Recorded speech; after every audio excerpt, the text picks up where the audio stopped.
وما ارسلناک الا رحمتا للعالمین، اے نبی ہم نے آپ کو نہیں بھیجا مگر یعنی آپ کو سوائے اس کے اور کچھ نہیں، ہم نے آپ کو سارے جہانوں کے لیے رحمت بنا کر بھیجا ہے، ہم نے آپ کو سارے جہانوں کے لیے رحمت بنا کر بھیجا ہے۔ قرآن کریم کے بارے میں اللہ تعالیٰ فرمایا کہ ہم اس میں رحمت ہے مؤمنین کے لیے، قرآن میں رحمت ہے ایمان والوں کے لیے، اور حضور کی ذات کو اللہ تعالیٰ فرمایا یہ رحمت ہے سارے جہانوں کے لیے، سب کے لیے رحمت ہے، سب کے لیے رحمت ہے۔ تو اب آپ غور کریں کہ اللہ تبارک و تعالیٰ جب حضور صلی اللہ علیہ وسلم کو اپنی سب سے بڑی رحمت ڈکلیئر کیا، آپ پورا قرآن پڑھ لیں، جہاں جہاں اللہ تعالیٰ اپنی رحمت کو بیان کیا ہے، حضور کی ذات سے بڑھ کر کسی کو رحمت اللہ تعالیٰ قرآن میں نہیں بتایا۔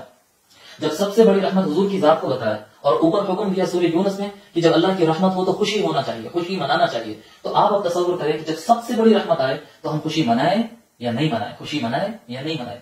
اللہ اکبر، یہ کیا بات کی۔ السلام علیکم ورحمۃ اللہ وبرکاتہ۔ محترم ناظرین، کچھ حضرات سوال کیے ہیں کہ ربیع الاول کا مہینہ جب آتا ہے اور لوگ حضور اکرم صلی اللہ علیہ وآلہ وسلم کا میلاد مناتے ہیں تو کیا یہ درست ہے، کیا یہ شریعت میں جائز ہے؟ تو انشاءاللہ تعالیٰ آج کے اس ایپیسوڈ میں مختصر سے انداز میں بات واضح کروں گا کہ یہ جائز ہے یا نہیں ہے۔ پہلے یہ بات بتاؤں کہ جو اہل محبت ہوتے ہیں، اہل محبت کے لیے یہاں پر دلیل کی زیادہ ضرورت نہیں ہوتی ہے، کیونکہ ایک نظام فطرت ہے کہ حضور اکرم صلی اللہ علیہ وآلہ وسلم سے ہم محبت کرتے ہیں، تو ان کی آمد کی جب یاد آئے گی کہ اس فلاں دن ان کی پیدائش ہوئی تھی، ان کی برتھ ڈے ہے آج، تو یقینی بات ہے، ایک فطری نظام ہے کہ انسان کو خوشی ہوتی ہے۔ جیسا کہ ہم دیکھتے ہیں کہ کسی کے بچے کی پیدائش کے موقع پر، کوئی شادی کی یادگار کے موقع پر، کوئی بھی موقع ایسا آتا ہے تو انسان کی خوشیاں تازہ ہوتی ہیں۔ تو یہ ایک فطری نظام ہے، جب کوئی خوشی تازہ ہو تو آدمی اس پر خوش ہوتا ہے اور لوگ کے ساتھ اپنی خوشی بانٹتا ہے، تو یہ کافی ہے۔ لیکن ساتھ ساتھ جو حضرات یعنی قرآن و حدیث سے اس کے دلیل پوچھتے ہیں تو ان کے لیے ویسے تو دلائل بہت زیادہ ہے، لیکن اختصار سے چند باتیں میں آج عرض کر دیتا ہوں۔ سب سے پہلے قرآن کریم سورہ یونس آیت نمبر 58، اللہ تبارک و تعالیٰ فرماتا ہے قُلْ بِفَضْلِ اللَّهِ وَبِرَحْمَتِهِ فَبِذَلِكَ فَلْيَفْرَحُوا هُوَ خَيْرٌ مِّمَّا يَجْمَعُونَ۔ اے نبی مکرم، اے نبی آپ فرما دیجئے، آپ کہہ دیجئے کہ جب اللہ کا فضل ہو اور اللہ کی رحمت ہو تو اس بات پر انہیں خوش ہونا چاہیے، یعنی مؤمنین کو، ایمان والوں کو جب اللہ کا فضل ہے اور اللہ کی رحمت ہو تو اس بات پر خوش ہونا چاہیے۔ هو خیر مما یجمعون، اس پر خوشی میں خرچ کرنا جمع کر کے رکھنے سے زیادہ بہتر ہے۔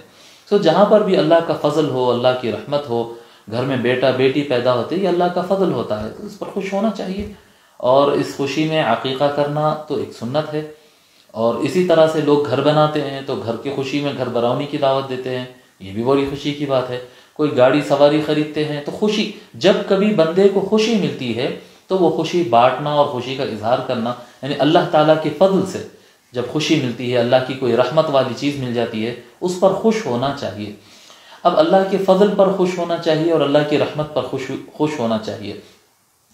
اللہ تبارک و تعالیٰ قرآن کریم کے بارے میں قرآن کریم میں ارشاد فرمایا، خود قرآن کے بارے میں اللہ تعالیٰ فرماتا ہے فیہ شفاء للناس، کہ یہ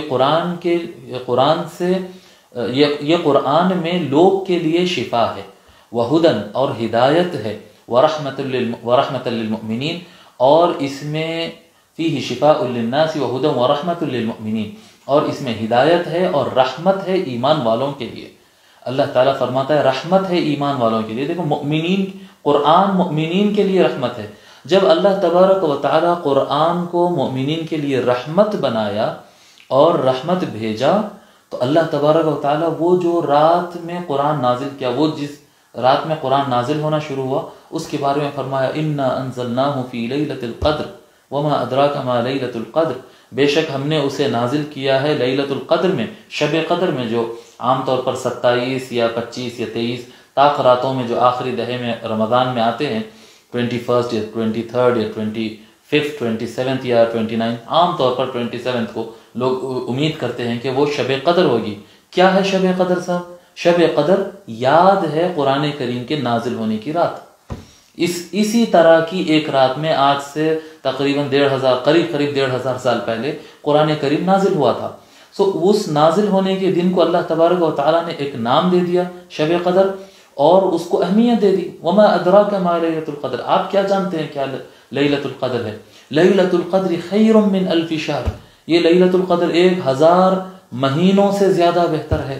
تنزل الملائکۃ والروح فیہا، اس دن فرشتے بھی اترتے ہیں، جبرائیل السلام بھی آتے ہیں، بإذن ربہم من کل امر، اپنے رب کے حکم سے سارے فرشتے زمین پہ آ جاتے ہیں اللہ کے احکام کو لے کر۔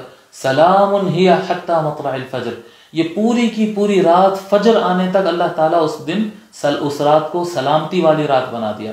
کیوں ہو رہا صاحب، یہ کیوں آ رہے ہیں فرشتے، یہ کیوں سلامتی والی رات ہو گئی، کیوں 1000 مہینوں سے زیادہ بہتر ہو گئی؟ کیونکہ اس دن اللہ تعالیٰ کی ایک رحمت بصورت قرآن نازل ہوئی تھی۔ قرآن اللہ تعالیٰ کی ایک رحمت ہے، اور اس دن اس رات وہ قرآن نازل ہوئی تھی، اس لیے اللہ تبارک و تعالیٰ نے وہ رات کو خاص بھی کر دیا، اس کی اہمیت بھی بتا دیا، اس کے فضائل بھی بتا دیا، اور سارے مؤمنین، سارے مسلمان پوری دنیا کے اندر شب قدر کی تلاش میں عبادت کرتے ہیں، شب قدر کی تلاش میں عبادت کرتے ہیں۔ کیا ہے شب قدر؟ وہ شب قدر جو ہے وہ قرآن نازل ہونے کی رات۔ اب رہی بات حضور صلی اللہ علیہ وآلہ وسلم کی 12 ربیع الاول کی، حضور صلی اللہ علیہ وآلہ وسلم کے بارے میں اللہ تعالیٰ فرمایا وَمَا أَرْسَلْنَاكَ إِلَّا رَحْمَةً لِلْعَالَمِينَ، اے نبی ہم نے آپ کو نہیں بھیجا مگر، یعنی آپ کو سوائے اس کے اور کچھ نہیں، ہم نے آپ کو سارے جہانوں کے لیے رحمت بنا کر بھیجا ہے، ہم نے آپ کو سارے جہانوں کے لیے رحمت بنا کر بھیجا ہے۔ قرآن کریم کے بارے میں اللہ تعالیٰ فرمایا کہ ہم اس میں رحمت ہے مؤمنین کے لیے، قرآن میں رحمت ہے ایمان والوں کے لیے، اور حضور کی ذات کو اللہ تعالیٰ فرمایا یہ رحمت ہے سارے جہانوں کے لیے، سب کے لیے رحمت ہے، سب کے لیے رحمت ہے۔ تو اب آپ غور کریں کہ اللہ تبارک و تعالیٰ جب حضور صلی اللہ علیہ وآلہ وسلم کو اپنی سب سے بڑی رحمت ڈکلیئر کیا، آپ پورا قرآن پڑھ لیں، جہاں جہاں اللہ تعالیٰ اپنی رحمت کو بیان کیا ہے، حضور کی ذات سے بڑھ کر کسی کو رحمت اللہ تعالیٰ قرآن میں نہیں بتایا۔ جب سب سے بڑی رحمت حضور کی ذات کو بتایا اور اوپر حکم دیا سورہ یونس میں کہ جب اللہ کی رحمت ہو تو خوشی ہونا چاہیے، خوشی منانا چاہیے، تو آپ اب تصور کریں کہ جب سب سے بڑی رحمت آئے تو ہم خوشی منائیں یا نہیں منائیں، خوشی منائیں یا نہیں منائیں۔ اللہ اکبر، یہ کیا بات ہوئی؟ جب چھوٹی رحمتوں پر خوشیاں ہوتی ہیں اور قرآن جیسی عظیم رحمت پر بھی خوشی منائی جاتی ہے، تو اسی طرح حضور صلی اللہ علیہ وآلہ وسلم کے آمد کے دن کو بھی بطور رحمت کے خوشی منانا چاہیے، خوشی منانا چاہیے۔ مزید اس کے اندر یہ کہ حضور اکرم صلی اللہ علیہ وآلہ وسلم ارشاد فرمائے ان من افضل ایامکم یوم الجمعہ فیہ خلق اللہ آدم، اللہ تبارک و تعالیٰ حضور صلی اللہ علیہ وسلم فرماتے ہیں کہ تمہارے دنوں میں سب سے بہترین دن جمعہ کا دن ہے۔ کیوں؟ پھر فرماتے فیہ خلق اللہ آدم، اس دن اللہ تبارک و تعالیٰ نے آدم علیہ السلام کو پیدا کیا۔ خلقت ملنا، وجود ملنا، یہ رحمت ہے۔ انسان کو وجود ملا تو اللہ تعالیٰ نے جمعہ کو مسلمانوں کی چھوٹی عید، عید المؤمنین الاصغر بنا دیا، اس کو چھوٹی عید بنا دیا۔ تو حضور صلی اللہ علیہ وآلہ وسلم کی آمد کے موقع پر، اور جبکہ اللہ کی سب سے بڑی رحمت حضور کی ذات ہے، ان کی آمد کے موقع پر اگر مؤمنین خوشیاں مناتے ہیں تو یہ عین قرآن کے مطابق ہے اور شریعت اسلامیہ کے مطابق ہے۔ ہاں کچھ لوگ کہیں گے کہ نہیں قرآن سے متعلق تو ہم خوشی منا سکتے ہیں، لیکن حضور صلی اللہ علیہ وسلم کی ولادت پر خوشی منانا یہ کوئی چیز ثابت نہیں ہے، ایسا نہیں ہے۔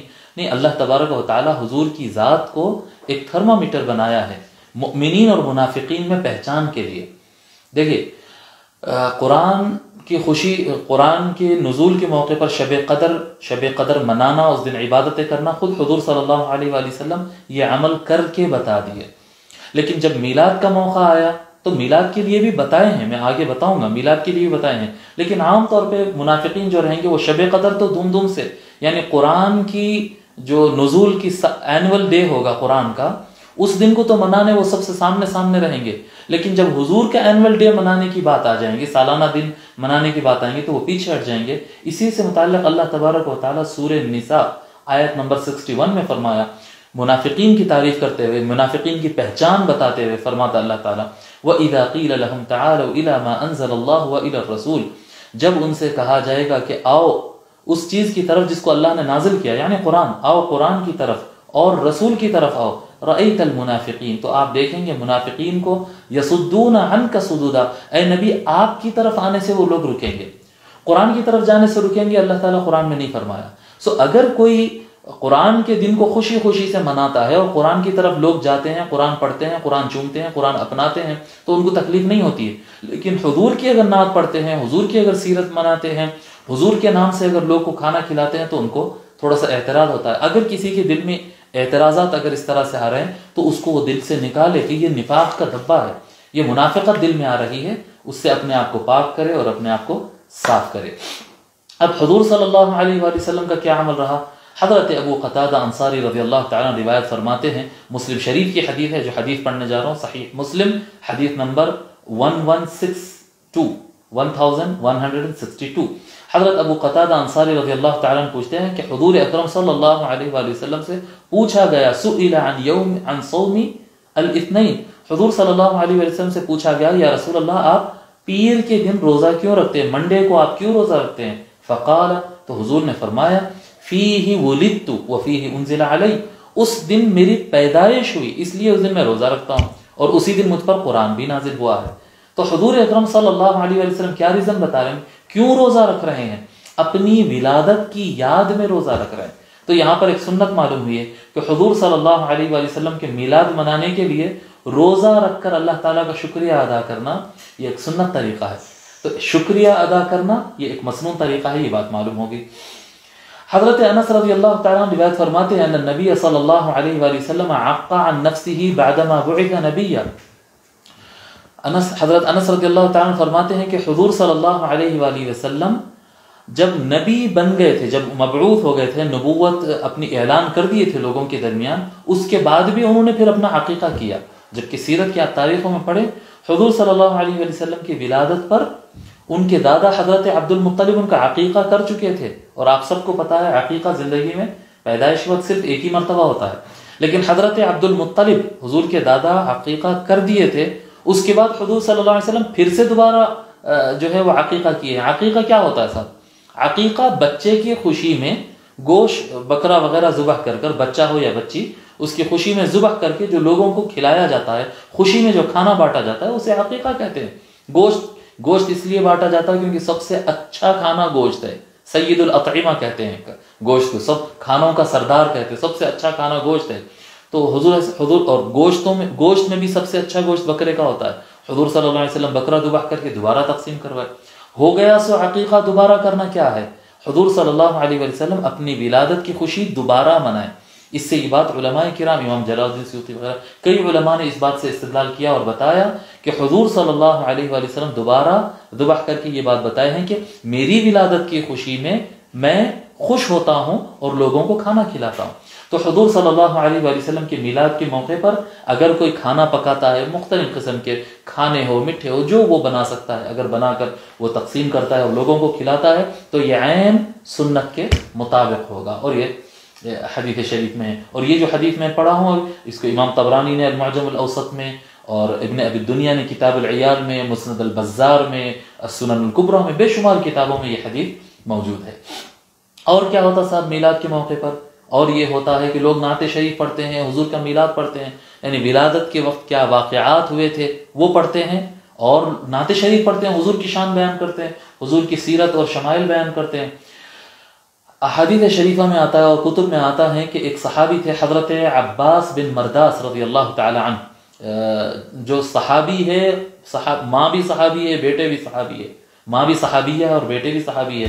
وہ فرماتے ہیں وَأَنْتَ لَمَّا وُلِدْتَ أَشْرَقَتِ الْأَرْضُ وَضَاءَتْ بِنُورِكَ الْأُفُقُ، یا رسول اللہ جب آپ پیدا ہوئے تو آپ کی پیدائش پر ساری زمین روشن ہو گئی، آپ کے نور کی وجہ سے ساری زمین روشن ہو گئی، اور سارے آسمان، سارا افق آپ کی وجہ سے روشن ہو گیا۔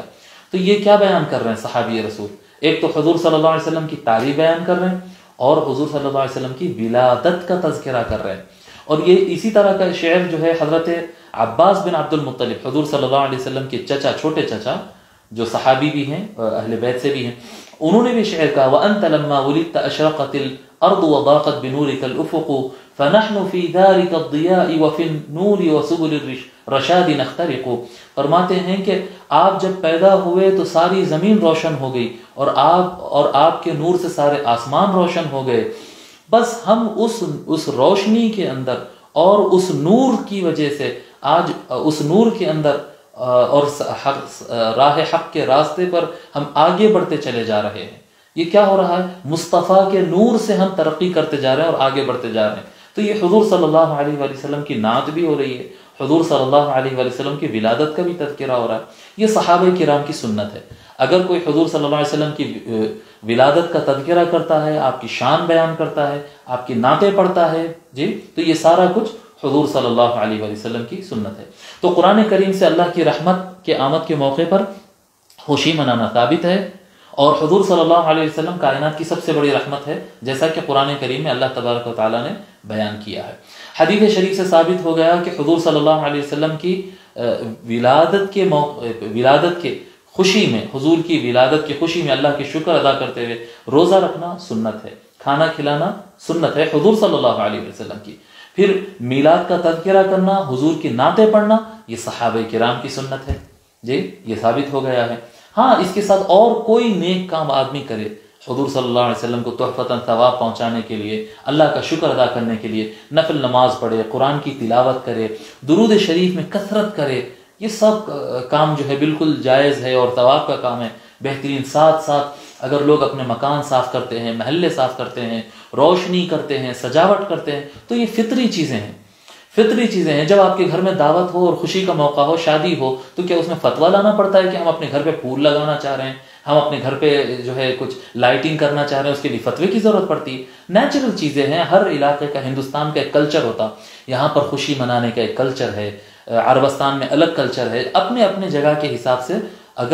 اگر کوئی چیز شریعت کے خلاف نہیں پڑتی ہے تو جو خوشی آپ مناتے منائیں، اسلام میں جائز ہے۔ اسلام کنجسٹڈ اور نیرو دین نہیں ہے، یہ بہت براڈ اور بہت کشادہ دین ہے، اپنے اپنے کلچر کے حساب سے خوشی منا سکتے ہیں۔ ہاں، شریعت کے خلاف کوئی بات نہیں ہونا چاہیے، آپ کپڑے تقسیم کریں، گلیوں کو سجائیں، سب جائز ہے۔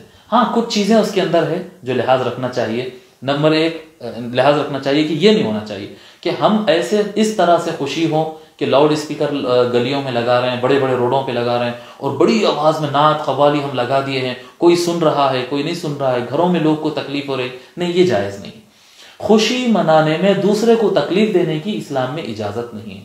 سڑکوں کو بلاک کر دینا، یہ اس کی اسلام اجازت نہیں دیتا ہے۔ ہاں، اگر سارے گلی والے اور سارے سڑک والے سب کے سب متفق ہیں تو پھر سب مل کے ہی بند کر رہے ہیں تو ٹھیک ہے، لیکن اگر ایک گھر والے کو بھی تکلیف ہو رہی ہے تو سڑک کو بلاک کرنا یا لوگوں کو ازعاج کرنا، ان کو تکلیف دینا، یہ مکروہ ہے، اسلام اس کی اجازت نہیں دیتا ہے، نہیں کرنا چاہیے۔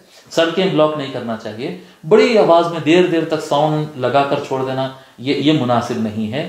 اور پروگرامز کرتے ہیں، کھانا کھلاتے ہیں، سجاوٹ کرتے ہیں، بعد میں گلیوں کو اسی طرح سے چھوڑ دیتے ہیں، یہ غلط بات ہے۔ کہ اگر ہم اچھے جھنڈے لگائیں اور وہ جھنڈے راستوں میں گر رہے ہیں، ہم اس کو اٹھا نہیں رہے ہیں، بینرز لگاتے ہیں، بینرز خراب ہو کے گر رہے ہیں، اس کو اٹھا نہیں رہے، کھانا کھلائے، اور اس کے بعد کھانا کھلانے کے بعد اگر وہاں پر کچھ ہڈیاں کچرا وغیرہ نکلتا ہے اس کو ویسے چھوڑ کے چلے جا رہے ہیں، نہیں۔ میلاد منانے کے بعد حضور صلی اللہ علیہ وآلہ وسلم کی سنتوں کے مطابق اس کی صفائی بھی کر دینا چاہیے۔ بہرحال میلاد منانے میں خوب خوشیاں منائیں، خوب منائیں خوشیاں، جتنی آپ خوشی منائیں، جتنی آپ کی حضور سے محبت ہے اتنی خوشی منائیں۔ کسی دور کے رشتہ دار کے پاس آپ خوشی مناتے ہیں جا کر، اگر اس کی شادی میں یا اس کے پاس بچہ ہو تو آپ کے پاس خوشی ایک لڈو، ایک اچھی شیروانی سے زیادہ کچھ نہیں ہوتی۔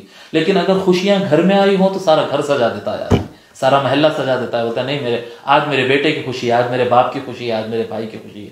تو جتنا کنیکشن مضبوط ہوگا خوشی اتنی زیادہ ہوگی، جتنی خوشی ہوگی اتنی خوشی کا اظہار ہوگا۔ تو حضور اکرم صلی اللہ علیہ وآلہ وسلم کے ولادت کی جب یاد آ جائے تو جتنی چاہے، جتنی اللہ تعالیٰ آپ کو توفیق دیا، جتنا آپ حضور کو چاہتے ہیں اتنا زیادہ خوشیاں منائیں۔ یقیناً یہ برکت ہے اور اس سے اللہ تبارک و تعالیٰ خوش ہوتا ہے۔ کیوں خوش نہیں ہوگا اللہ تعالیٰ؟ جو حضرت آدم علیہ السلام کی ولادت کے دن کو جمعہ بنا دیا ہو تو اپنے نبیوں کی پیدائش کے دن اس کو خصوصیت نہیں لگی جی؟ جو اپنے دیگر انبیاء کی خوشی اتنے زور و شور سے منایا ہے کہ جمعہ بنا دیا ہے۔ اگر بندے حضور صلی اللہ علیہ وآلہ وسلم کی خوشی میں کھانا کھلا رہے ہیں اور اچھے کام کر رہے ہیں جی، نعتیں پڑھ رہے ہیں، پروگرام کر رہے ہیں، حضور کی شان بیان کر رہے ہیں، تو اللہ کیوں خوش نہیں ہوگا؟ نہیں، یہ اللہ تعالیٰ خوش ہوگا، اور خوش ہونا اللہ تعالیٰ کا حکم ہے۔ ہاں، اگر محبت ہے تو، اور اگر محبت نہیں ہے تو پھر رہے آرام سے، کوئی مسئلہ نہیں ہے جی۔ اتنا یاد رکھ لے ذہن میں کہ حضور صلی اللہ علیہ وآلہ وسلم سے محبت ایمان ہے، کمال محبت کمال ایمان ہے، اصل محبت اصل ایمان ہے۔ اللہ تبارک و تعالی ہم کو قرآن اور سنت کے مطابق عمل کرنے کی توفیق عطا فرمائے، حضور صلی اللہ علیہ وآلہ وسلم کی محبت ہمارے دلوں میں خوب بھر دے، اور حضور صلی اللہ علیہ وآلہ وسلم سے تعلق ہمارا مضبوط فرما دے۔ اور ساری دنیا کو آقا علیہ الصلوۃ والسلام کی میلاد کی خوشیوں میں ڈبو دے، انوار سے بھر دے دنیا کو۔ وما علینا الا البلاغ۔ السلام علیکم ورحمۃ اللہ۔